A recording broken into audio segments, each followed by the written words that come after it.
The 90th anniversary of the Le Mans 24 Hours is the latest round of the FIA World Endurance Championship. And on the 81st running, it was going to be another battle between Audi and Toyota. And the Audis were squabbling right from the off. Andre Lotterer makes his move on Alan McNish to take the lead away from the pole sitters. It wouldn't be long before Nicolas Lapierre was making his move on De Grassi's Audi in the number 3. Around the outside through the Dunlop S's might have been scary enough, but then he makes his move again on the number 2 Audi of McNish at the second Mulsanne chicane. Much to Sebastian Buemi's delight. The battle was still raging, but Toyota had the upper hand for now. Then the safety car came out after a tragic accident for the Aston Martin driver Alan Simonsen. At the request of his family, the Aston Martin team chose to continue. The battle between the two Toyotas then kicked off. Just as the pit stops arrived, Andre Lotterer pitted the number 1 Audi, giving the number 8 Toyota of Anthony Davidson the lead. Until his own pit stop. Audi were back in front. But not content to make a race of it with Toyota, it was civil war as the number 2 and number 3 went head-to-head. But as night time fell, Audi's fortunes were about to take a dramatic turn. A technical problem struck the number 1, put into the pit garage, digging into the engine.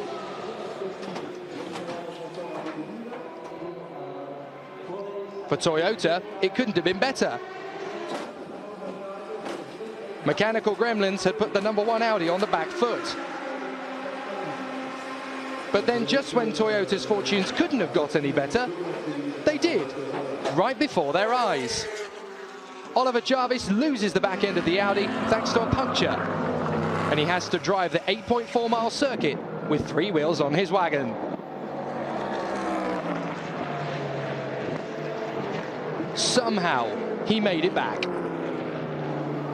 But the time that the 2 Audis lost meant that there was just one lone Audi at the front of the field. The number 2 car. So with 2 Audis in the pits, with all kinds of problems to fix, just one lone R18 at the front of the field, swamped by Toyotas.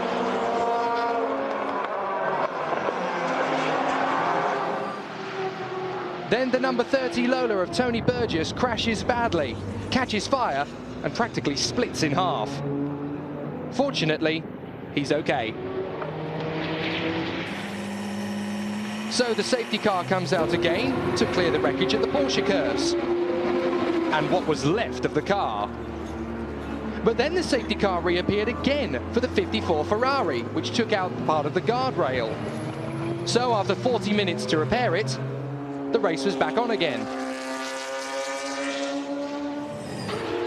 The night time certainly took its toll on several of the competitors, but by the time dawn broke, the number 2 Audi was still leading in front of the number 8 and number 7 Toyotas, respectively. Then, after more problems with the safety car, another big accident.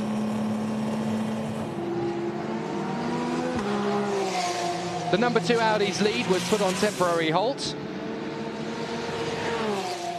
and it caused even more mayhem. The safety car period bunched up the field.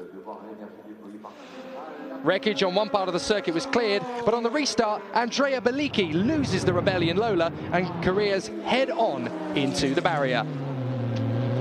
Bang! Fortunately, the Italian only suffered broken ribs. It could have been a lot worse for Frederick Makowicki in the '99 Aston Martin. Leading GTE Pro, the back end gets away from him, and he too joins the Concrete Wall Club. It's even more painful for the Aston Martin team, considering that Alan Simonsen was part of their team. Then the number 7 drops in. The Toyota of Nakajima goes off. He was very lucky not to take out the Porsche in the process.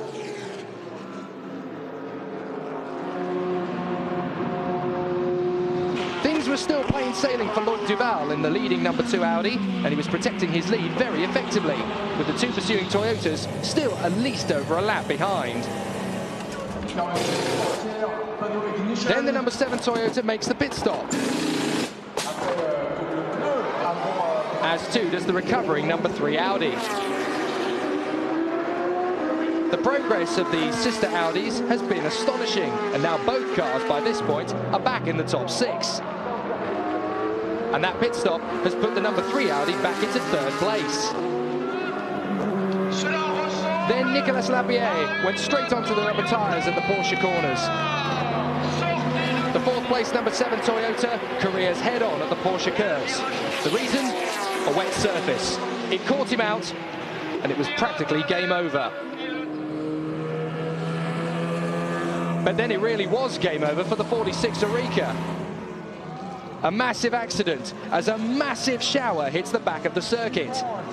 Aquaplaning is the cause, and that is the end of their race. The safety car comes out again, no question. It's too dangerous.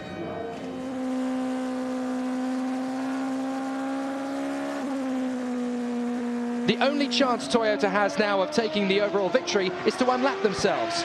So Sébastien Buemi makes the move. Just. Overtaking Tom Christensen to get themselves back onto the lead lap is the only chance they'll have now of winning. Anthony Davidson is fairly relieved. But in the end, the hope was short-lived. The final part of the race was to a short shower. So it meant that Tom Christensen claimed his 9th Le Mans 24 Hours, alongside Alain McNish, who took his 3rd, and new boy Loic Duval taking his 1st.